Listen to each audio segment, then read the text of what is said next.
warahmatullahi wabarakatuh. Perkenalkan, nama saya Monika Putri dengan NIM 2002-1005, Prodi Administrasi Publik. Baiklah, saya akan membacakan materi saya, yaitu perencanaan. Perencanaan adalah proses penentuan hal-hal yang ingin dicapai dan menentukan berbagai tahapan untuk mencapai suatu tujuan yang diinginkan.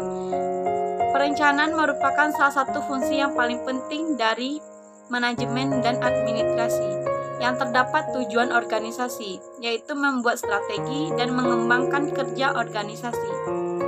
Selanjutnya yaitu tujuan perencanaan. Setiap perusahaan memiliki tujuan yang berbeda-beda. Tentu perencanaan yang dilakukan pun juga berbeda-beda.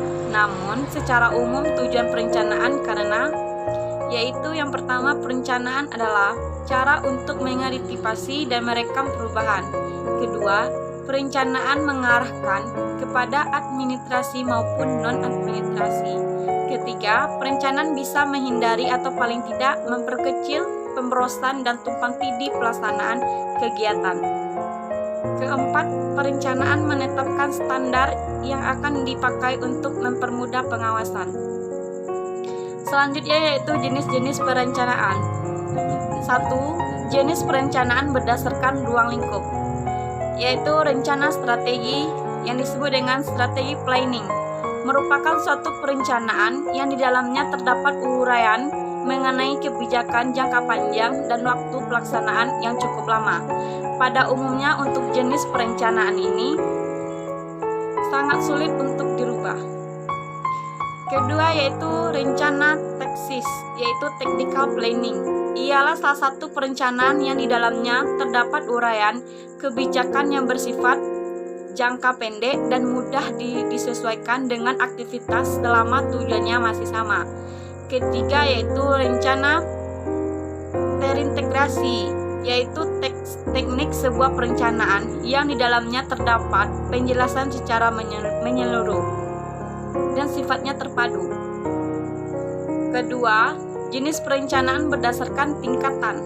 Yang pertama yaitu rencana induk yang disebut dengan master plan, yaitu segala perencanaan yang harusnya fokus pada kebijakan organisasi dengan tujuan jangka panjang dan memiliki ruang lingkup yang luas.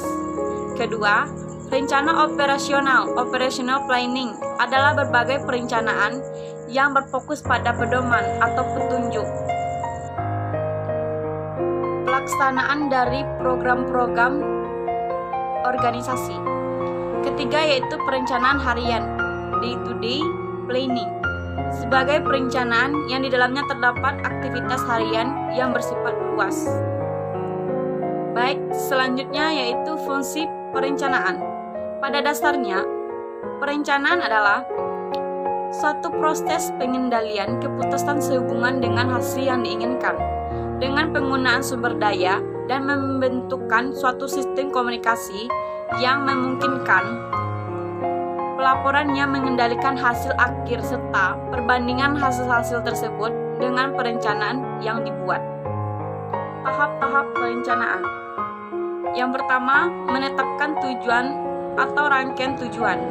Kedua, mengidentifikasikan segala kemudahan dan hambatan yang dapat terjadi.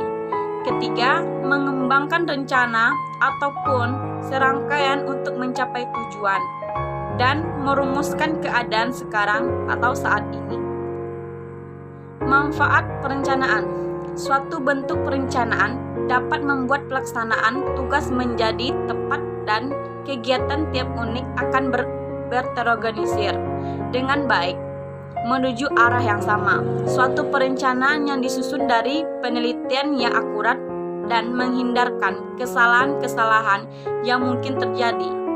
Suatu perencanaan membuat standar atau batas tindakan dan biaya akan memudahkan pelaksanaan. Pengawasan perencanaan bisa dipakai sebagai pedoman untuk melaksanakan kegiatan sehingga aparat pelaksanaan mempunyai irama atau gerak dan pandangan yang sama untuk mencapai tujuan perusahaan. Baiklah, yang terakhir yaitu kesimpulan.